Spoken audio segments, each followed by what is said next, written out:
कोकाटे एक महत्त्वाची बातमी। माणिकराव कोकाटे यांचा राजीनामा आता स्वीकारलेला आहे। आताची महत्त्वाची अपडेट, माणिकराव कोकाटे यांनी राजीनामा दिला, तो आता स्वीकारण्यात आलेला आहे। आताची ही महत्त्वाची घडामोड आणि ही दृश्य आपण पाहतोय। कोकाटेंच्या अटकेसाठी नाशिक पोलीस आता मुंबईसाठी रवाना झालेले आहेत। तर दुसरीकडे माणिकराव कोकाटे यांचा राजीनामा जो आहे तो अजित पवार यांनी स्वीकारलेला आहे। थोड्याच वेळात या संदर्भात प्रतिक्रिया देखील आता समोर येणार आहे। माणिकराव कोकाटे यांचा राजीनामा अजित पवार यांनी स्वीकारलाय।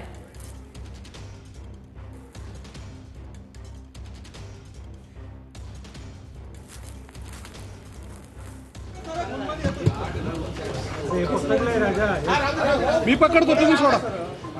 रोल का सर? आता आपली टीम मुंबईला रवाना होते, कशासाठी रवाना होते आणि कोण कोण असणार आहे टीम?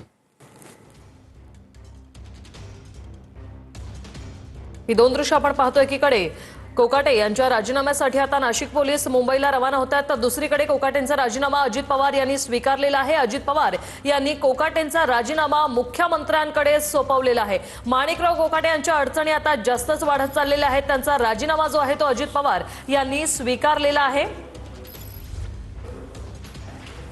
आणि हा राजीनामा सध्या मुख्यमंत्र्यांकडे देखील त्यांनी पाठवलेला आहे।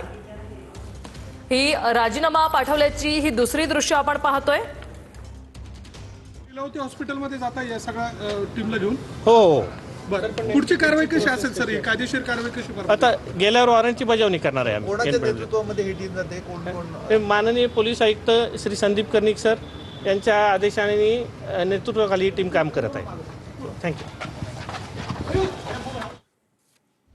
तर माणिकराव कोकाटे यांचा राजीनामा स्वीकारलेला आहे। अजित पवार यांनी मुख्यमंत्र्यांना तो सुपूर्द केलेला आहे आणि त्यात असं लिहिलं देखील आहे, माननीय न्यायालयाच्या निकालानंतर महाराष्ट्राच्या मंत्रिमंडळातील सदस्य व पक्षातील आमचे सहकारी माणिकराव कोकाटे यांनी आपला राजीनामा माझ्याकडे सुपूर्द केला।